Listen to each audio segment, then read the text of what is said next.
It is indeed the giving season. The season of me giving you a list of 12 songs that are in my opinion the worst of 2022. A naughty list if you will. You may have noticed I haven't been uploading for a few months now, and it's because we live under capitalism and I was too busy with work, but also lazy, but also kind of sort of fell out of K-pop. But I of course made time to say my piece about these songs. I'm also gonna be uploading the best releases of 2022, so stay tuned. Okay, so I compiled 12 songs, and basically the lower the song is the better it is and the higher the song is the worse it is. But don't be fooled, they are all bad. Okay, long intro finished. Are you ready for a love like this? Are you ready for a love like this? What do I even say about Yummyyummylove? It is most definitely a song. Up until now I was a fan of every momoland release, no matter how low budget it looked or sounded. It was usually followed by certain catchiness, and I am a simple person, you know. But I have to draw the line somewhere. This song feels so empty, like there are parts missing. The only thing I liked is the yummyyummylove hook, but everything else sounds so off. The feature was good too, but like I'm never listening to this song, you know. Also, why is the music video shot in an actual warehouse and not an aesthetic one? Tired of Momoland's money going everywhere except towards Momoland. I want you where I want you. I want you where I want you. When I heard the chorus for the first time, I seriously thought it was some kind of a fan edit or something, like a green Liz who listened to this chorus and said it was ready for distribution. Her vocal tones just don't fit it at all. The rest of the song is pretty average, but not necessarily bad. Obviously the chorus makes it unlistenable, which is a shame cause I like the idea of it, but the execution should have been done better. I know I am completely alone in this. Like, it's not a bad song, it is just extremely average and basic. Kind of a cookie cutter K-pop song. I've been mostly disappointed with them this year. Catch the Stars was also so boring, but Danger went off. Not gonna lie. Just as I was starting to get my hopes up again, they released this. As I said, it's not bad. Just painfully average with no personality whatsoever.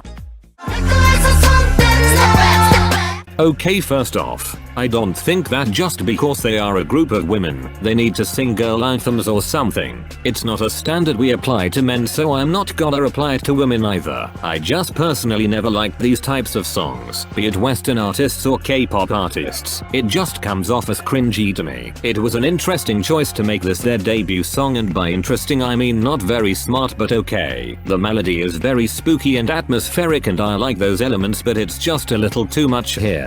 The highlight of Step Back is obviously the vocals, so it makes me sad that I don't like or listen to this song. But they are making a comeback soon, so fingers crossed.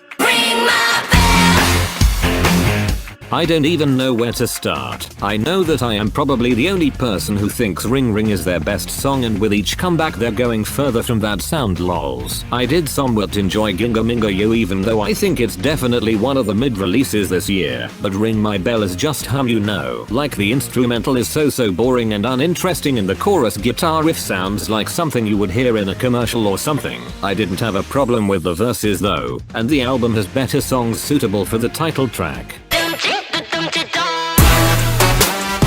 I'm not a fan of Secret Numbers title tracks in general. Got That Boom is their only good song, okay, but anyway, if Doomchita was released a few years ago I would say the chorus is obnoxious, but at this point we've heard these types of choruses so much that I am more bothered by the fact that it is just so overdone. It's uninteresting, stale and plain boring. Also, when is their company thinking of giving them a full mini album? Like, just one side track for each comeback is getting tired. He's doing me regardless, and I don't care what you say about it. It feels like low-hanging fruit putting this song in the worst songs list cause it's kind of obvious. Like, just by the title of the song you know what you're getting, and I would just ignore it if it was a nugu group or something. But like, you're telling me that SM can't make better songs about internet haters? I appreciate the irony of me talking badly about this song, LMAO. But yeah, I feel like they could have at least had more original lyrics or something, just so it doesn't feel that cheesy. 바라던 높이 가줄게 내가 바라던. While Antifragile is definitely a step up sound-wise from the repetitiveness of Fearless, I'm just not a fan. The instrumental gets so protruded and the chorus seems drowned out by the rest of the song. It's mildly irritating and catchy in the sense where it's gonna get stuck in your head whether you like it or not, and I did not like it lol. There just aren't any redeeming qualities of Antifragile, and just like Fearless, it's unlikely to hold up in the future. Talk about annoying songs. So extremely disappointed. Thank god they're nugu so no one heard this. They literally had a perfect discography. What happened here? Not even gonna get into the CA of it all. Just by pure sound. Oh my god. No. Like, I appreciate the out of the box thinking. You'll know I like loud messy songs, but this is just not it. It's all good now though. They released Limbo and the balance is restored. But Ricarica is forever gonna be a stain on their discography. Currently crying.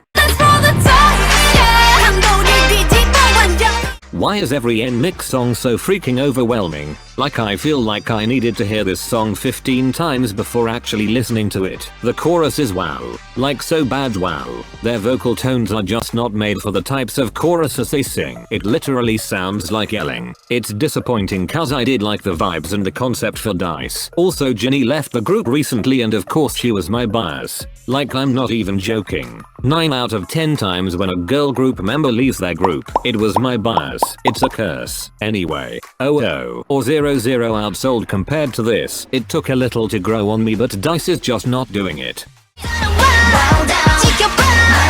Can you tell I haven't been enjoying aespa this year? So disappointing. The whole thing with aespa's music is to subvert expectations. So how did they end up releasing such a generic 4th gen song? I don't know. It's nothing special. Doesn't have a lot of aespa elements that just make the song pop. You know, the dance break part, was it necessary? Like, I'm just imagining listening to girls without watching the music video and it's not a good time. Overall, lackluster.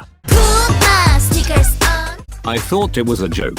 I most seriously thought it was a joke. I love it sees quote unquote bad songs. Mafia in the Morning went off. Loco possibly their best title track. Not Shy 8. But when I first saw the teaser for Sneakers on their Instagram, I thought they were teasing the B-side. Like, the chorus was so bad I thought it was a collective thought that it can't possibly be a title track. And then Sneakers came out as the title track. I was literally flabbergasted. Again, I thought JYP was pranking us. I don't know how to word my disdain for this song. It's a mixture of great disappointment and just pure non-belief. It sounds like a song for children, like 7 to 10 ages children.